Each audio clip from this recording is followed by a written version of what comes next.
Assalamualaikum warahmatullahi wabarakatuh. Selamat siang teman-teman semuanya, sahabat-sahabat semuanya. Semoga selalu sehat ya dan dimudahkan segala aktivitasnya ya. Kali ini saya akan sharing atau berbagi ya review Datsun Go Plus tahun 2015 ya, dimana waktu lonceng dulu dijual seharga 90-an ya ringnya ya kalau nggak salah ya, sampai 130 ya teman-teman ya.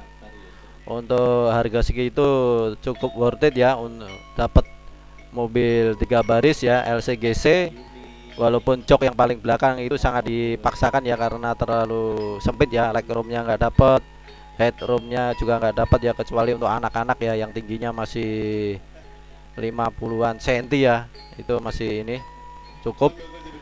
Desain bodinya cukup menarik ya teman-teman ya, lekukan badannya itu ada ya, walaupun nggak agresif tapi ada ya. Desainnya nggak lekang sama zaman ya, istilahnya sampai kapanpun dilihat masih menarik ya. uh, Tampilan bodinya cukup oke. Sudah ada spoiler belakang ya teman-teman ya. Nah ini untuk roda udah saya ganti pakai ring 15 ya, punya Honda Mobilio, kebetulan cocok ya. Sama ini pakai ring 15 ini harus melebarkan lubang asnya itu ya teman ya, diameternya digedein sedikit ya, dibawa ke tukang mesin bubut. Nah ini penyoknya ini waktu itu kesenggol pohon karsen. Grill depannya juga cukup oke ya. Untuk penempatan mesin cukup kompak ya teman-teman ya, mesin 3 silinder ya, cc nya 1198 ya, anggap aja 1200, dan cukup irit ya teman-teman ya. Ini mesin Datsun ini juga dipakai mesin untuk mobil Mars ya teman-teman ya, walaupun dengan ada yang dikurangin, nggak tahu apa aja yang dikurangin, tapi performa masih cukup oke ya. Istilahnya kalau untuk harian, untuk istilahnya RPM bawah sama menengahnya tuh masih tenaganya oke. Kecuali untuk kebut-kebutan itu, kecuali yang jago ini ya, jago bawa mobil, dia mungkin nggak pengaruh mungkin ya. Kalau saya nggak, kebetulan nggak jago bawa ya. Untuk RPM menengah ke atas tuh kayak kadang ini, apalagi kalau untuk tanjakan atau nyalip gitu ya, nyalip atau tanjakan atau ini ya, jalannya itu lurus gitu ya. Untuk gigi 4 sama 5 tuh kayak tenaganya kurang itu teman-teman ya. Mungkin kalau udah jago bawa mobil mungkin nggak ini ya, nggak terasa ya. Nah, ini penempatan mesinnya cukup ini ya, enak dilihat ya, nggak ada ruangan kosong yang berlebihan ya. Jadi kelihatan penuh gitu ya teman-teman ya. Kapasitas tangki 41 liter ya teman-teman ya, jadi nggak sering ke pom bensin ya kalau lagi di jalan. Ground clearance ini 170 cm teman-teman ya. Nah, untuk ngakalin ground clearance yang pendek ini, saya ganti rodanya pakai velg ring 15 ya teman-teman ya. Jadi ground clearance-nya sekarang naik jadi 20 cm. Nah, ini udah ada spoiler belakangnya nih, dilihat jadi tambah menarik ya teman-teman. Ini handle pintunya masih jadul ya teman-teman ya, masih model zaman dulu, tapi nggak apa-apa, nggak mengurangin ini, cuma estetikanya aja kurang ya, kurang menarik dilihat ya. Dashboardnya ya cukup simpel ya, dan nggak banyak pernak-pernik ya, cukup sederhana. Lubang kisi-kisi AC-nya masih model ini ya, model kalau nggak salah taksi Vios yang lama ya, limo yang lama itu modelnya begitu. Saya malah senang yang model bulat begini daripada yang kotak ya. Pesannya kayak ini, apa itu yang di bis, kisi-kisi angin yang di bis ya, kisi-kisi AC yang di bis. Dashboardnya itu ini udah saya pasang karpet ya teman-teman ya, untuk mengurangi paparannya ya, paparan sinar matahari, biar dashboardnya itu nggak gampang kusam ya teman-teman ya. Biasanya kalau dijual ini, kalau dashboard ini biasanya yang dilihat pertama kali ya. Kalau kelihatan kusam gitu, ngelihatnya udah gimana gitu. Ini tuas transmisinya masih ini ya, masih model zaman dulu ya, yang biasa dipakai di angkot. Saya suka yang model begini teman-teman, suka yang model begini. Yang penting ini ya, fungsi kalau bagi saya ya. Ya mungkin beda orang beda ini ya teman-teman. Dan enggak ini ya teman-teman, belum ada tilt steering. Jadi tempat duduknya, joknya kita harus menyesuaikan, perlu diganjal bantal atau maju mundurin udah cukup, atau nggak nunduin joknya untuk ini ngatasi nggak ada tilt steering ya. Ini power steeringnya udah EPS ya teman-teman. Ini laci depan, pintu sebelah kanan bisa untuk naruh barang yang sering kita butuhkan ya, uang koin atau untuk botol minuman juga bisa ini teman-teman. Kebetulan botol minuman biasanya saya taruh di jok yang depan, tapi yang bagian tengah biasanya kan kosong teman-teman, saya taruh di situ. Ini laci depan kiri ya, saya naruh untuk pemadam ya, pemadam mini atau apar mini ya teman-teman. Nah untuk yang belakang ini teman-teman nggak ada ini ya teman-teman, nggak ada laci ya. Nah, karena nggak ada laci ya, akhirnya yaitu kalau beli sarung joknya yang ada kantongnya ya teman-teman. Ini juga nggak ada laci yang kiri ya, kiri belakang. Ini bekas baret habis ini bawa barang. Nah ini teman-teman ya, sarung joknya usahakan yang ada kantongnya ya, bisa untuk naruh HP atau kresek kalau ada yang mabuk, atau minyak angin ya, minyak kayu putih, tisu, untuk ngatasi nggak ada laci di ini ya, nggak ada laci di pintu. Ini udah saya ganti single din ya, punya Embassy MP5. Kalau bisa beli yang output USB-nya 2 ya, bisa untuk ngecas HP dan lain-lain ya. Ini ada MMC card-nya juga ya. Nah untuk speaker cuma pintu depan aja ya teman-teman yang ada, tapi cukup untuk menemanin ini ya, kejenuhan waktu perjalanan ya teman-teman. Untuk pintu bagasi belakang ya, pintu bagasi belakang ini shocknya udah ada 2 ya teman-teman ya, sehingga cukup kekar ya teman-teman. Cuma ada minusnya sih emang, itu di yang frame yang ngelas di bodinya itu kayaknya pengelasannya kurang kuat ya, saya lihat di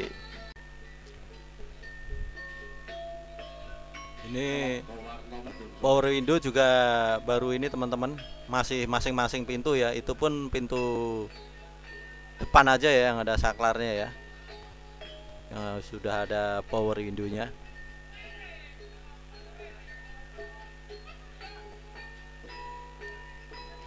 Nah, untuk pintu belakang juga belum ada speaker ya teman-teman ya, pintu belakang belum ada speaker, tapi udah cukup. Kalau ini pintu depan aja udah cukup, sudah cukup untuk menemanin kejenuhan di perjalanan ya.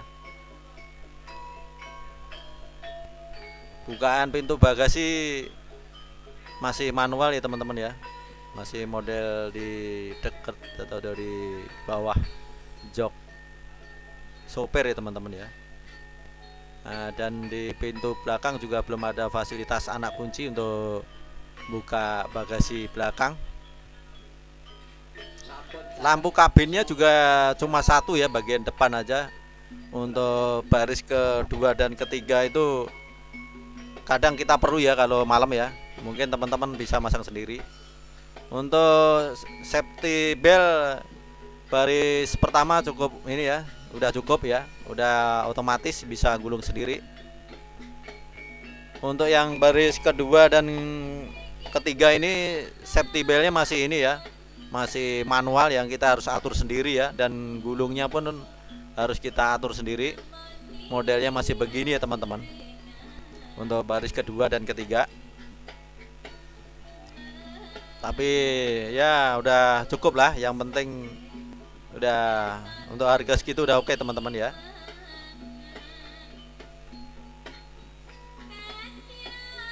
Ini safety belt jok paling belakang ya teman-teman.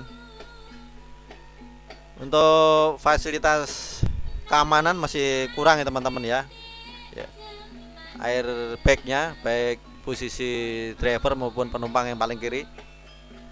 Kompartemen juga udah cukup menurut saya ya, kompartemennya udah ini, walaupun enggak ya sederhana ya, walaupun sederhana ya, kompartemennya udah cukup. Ini kompartemen yang sebelah kiri yang di dashboard ya, ini lebih bagus lagi kalau ada tutupnya ya teman-teman ya, tutup kompartemennya.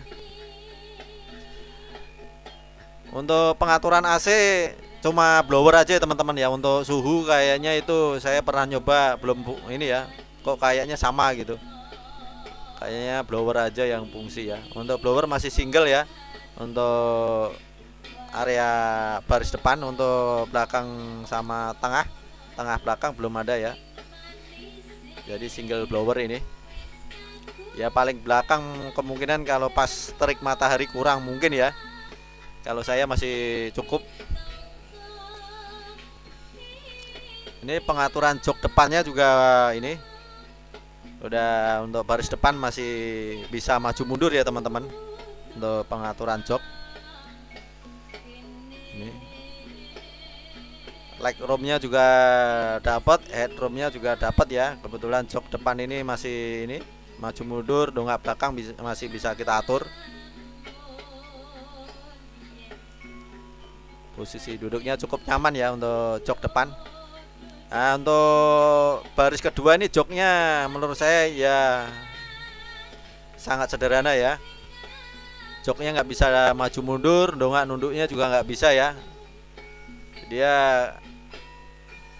kita fungsikan kalau mau kita ke ini, mau ke jok belakang ya, dengan cara melipat jok yang tengah ini dengan ini menarik knop penguncinya ini teman-teman ya, untuk waktu ada penumpang yang mau duduk di belakang ya, untuk penumpang terutama untuk anak-anak ya, ini yang jok belakang.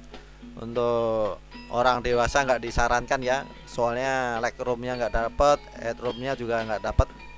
Seumpama dapat mau dipaksakan ya, mungkin selonjoran kakinya dimiringin ya teman-teman ya, dimiring ke samping kanan kiri gitu ya, untuk mungkin bisanya begitu. Nah ini kalau jok tengah sama jok belakang dilipat, wah ini cocok untuk pedagang ya, yang untuk ini pedagang untuk bawa barang atau dagangan gitu ya teman-teman ya, cukup oke ya. Cuma kalau untuk penumpang yang baris ketiga itu kurang ini ya, kurang nyaman ya untuk orang dewasa. Nah ini legroom untuk baris kedua masih cukup oke teman-teman. Cuma sandaran joknya ini nggak bisa di setel ya. Headroom juga dapat untuk baris kedua.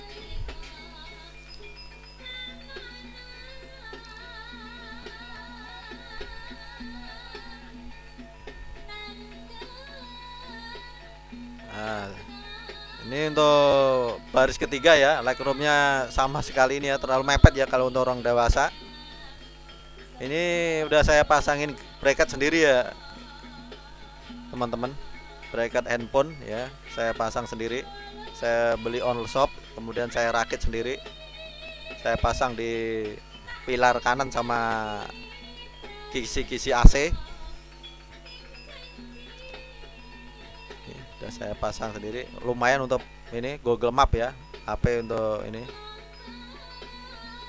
Embassy ini single D-nya udah saya ganti juga ya teman-teman, merek Embassy MP5. Udah pakai DVR juga ya, udah ada kamera parkir juga ada ini teman-teman, lumayan bersih ya untuk kamera mundurnya. Untuk DVR-nya itu yang spion ada kameranya, lumayan ya, lumayan membantu juga ya. Ini single DIN-nya udah double USB, bisa untuk ngecas HP dan lain-lain. Ini spionnya. Ini penampilan atau tampilan kamera parkirnya ya teman-teman. Cukup oke. Ini kebetulan lagi terik ya, kesannya jadinya buram kameranya ya. Tapi cukup jernih dan bersih gambarnya.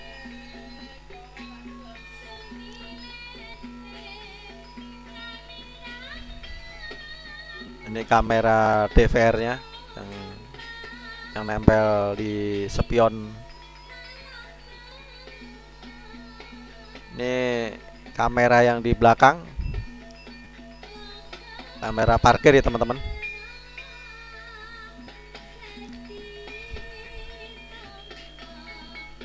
Ini saya pasang sendiri juga ya, masangnya pelan-pelan dan ini ya. Oh, velgnya udah saya ganti ya teman-teman ya, punya Honda Mobilio ring 15 18565 ya. Aslinya ring 13 ini teman-teman ya. Ground clearance jadi naik jadi 20 cm. Nah, ini saya kasih kaca spion juga mini untuk jangkau yang enggak dijangkau sama spion utama. USB-nya udah ini saya pasang USB yang 3 output ya. Saya beli juga ini, beli di all shop seharga 50-an ribu nih teman-teman. Yang paling ini, yang mendingan lah. Ini di single DIN-nya juga ada USB untuk ngecas juga ada. Barangkali teman-teman satu mobil pada HP-nya pada lowbat bisa ngecas bareng-bareng ya teman-teman ya. Yang penting kabelnya ada. Ini kapasitas chargernya ya, 3 ampere 21,1 ampere 5 volt ya teman-teman. Cukup oke itu, ngecasnya cukup cepat. Ini untuk aki ini saya kasih treatment begini ya teman-teman ya. Kadang aki itu kalau udah bermasalah ya, udah rusak, dia menguap ya cairan elektrolitnya itu, yang dia bikin karat ke kap mesin bagian dalam ya teman-teman ya, bikin karat. Sama dudukan akinya itu nggak langsung ke ini ya, nggak langsung ke platnya, tapi saya pasangin karpet ya, karpet sama agar kalau ada yang meleleh cairannya itu nggak bleber ke frame ya teman-teman ya, tapi blebernya ke fender yang kanan ya, yang plastik, sehingga cukup aman ya. Kalau blebernya ketemu logam lagi atau yang bahannya besi pasti berkarat itu teman-teman. Nah, ini usahakan miringnya, cairannya itu milinya sebelah kanan ya, ngalirnya sebelah kanan biar jatuh ke plastik ya, ke fender yang plastik ya, yang dalam. Ini kompartemennya bagus lagi kalau ada tutupnya ya teman-teman ya. Isinya P3K ya teman-teman. Apar gitu teman-teman. Pemadam usahakan ada ya teman-teman ya. Ya jaga-jaga teman-teman, pemadam ini.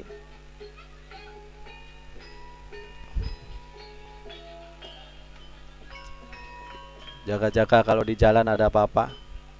Ini kanebo sama dongkrak cadangan teman-teman ya. Ini barangkali kita perlu 2 ya kalau pas lagi di jalan ada masalah di roda atau apa. Saya beli di all shop seharga 100 ribuan itu teman, kapasitas 2 ton ya, udah cukup itu teman-teman. Ini sama pengunci ini setir untuk jaga-jaga kalau parkir yang di tempat yang ya istilahnya untuk jaga-jaga, waspada ya teman-teman. Parfum saya taruh di sini teman-teman ya, di kolongnya ini ya, dashboard ya. Bisa juga di pedal kopling ya, cuma teman-teman ini ya, ya mungkin beda orang, beda ini ya, beda pandangan. Ada yang nggak senang kalau ditaruh di pedal kopling ya, kata saya sukanya di pedal kopling sebenarnya. Nah, apalagi yang perlu dibawa ya teman-teman, yaitu segitiga emergency sama tas alat ya, tas alat isinya itu obeng, stang kombinasi, kunci roda sama kunci untuk dongkrak ya teman-teman ya. Handle-nya itu, handle untuk dongkrak. Ini kayu juga sangat diperlukan teman-teman ya. Kalau kita seumpama ada masalah di ban atau lagi mogok atau perlu dongkrak di tempat pijaknya itu lembek teman-teman ya. Ya minimal membantu sedikit ini kayunya ya kalau di kebetulan dapat tempat yang becek. Nah, ini dongkrak bawaannya teman-teman, usahakan ulirnya ini dikasih grease ya biar lancar waktu kita pakai ya, nggak seret gitu, nggak berat. Usahakan selalu dicek ya dongkraknya. Sama ban serep ya teman-teman, ban serepnya juga selalu dicek ban serep. Nah, untuk roda belakang shock absorbernya udah saya pasangin rubber damper ya teman-teman. Ini untuk mengantisipasi treatment untuk waktu kita bawa barang banyak ya dan melintasi lubang yang dalam. Ini sangat membantu ya biar nggak serok ya, biar nggak kandas ya teman-teman ya. Bodinya itu lumayan membantu nih teman-teman ya. Saya pernah merasakan sendiri, soalnya pernah ngalamin kalau bawa barang berat ini sangat membantu. Ini sama dudukan shock bagasi belakang ini mungkin ya untuk jaga-jaga aja ya. Barangkali nanti kaget kadang itu lepas itu ya teman-teman, tapi nggak begitu ganggu sih. Nah, kecuali ini ya. Sama ini shock depan juga nggak saya pasangin rubber damper ya, yang depan ya jangan dipasangin ya.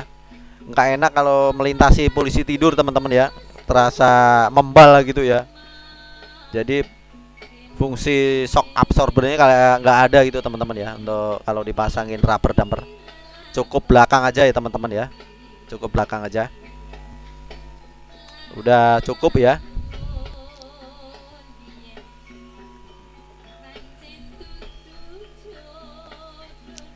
Tuh, tampilannya cukup oke teman-teman ya. Lampu LED-nya juga ini masih belum LED nih teman-teman, masih bola lampu biasa ini ya, belum pakai lampu kabut ya. Mungkin teman-teman bisa pasang sendiri aja, atau kalau ada dana lebih dipasangin di toko aksesori teman-teman. Kebetulan saya ini gini aja di yang ada, saya syukuri ya. Mungkin kalau ada dana ya pasang lampu kabut. Cukup oke teman-teman ya. Mesinnya bandel, mesinnya irit, biasa dipakai untuk mesin mobil Nissan Mars yang terkenal bandel dan irit ya teman-teman ya, dan kuat ya.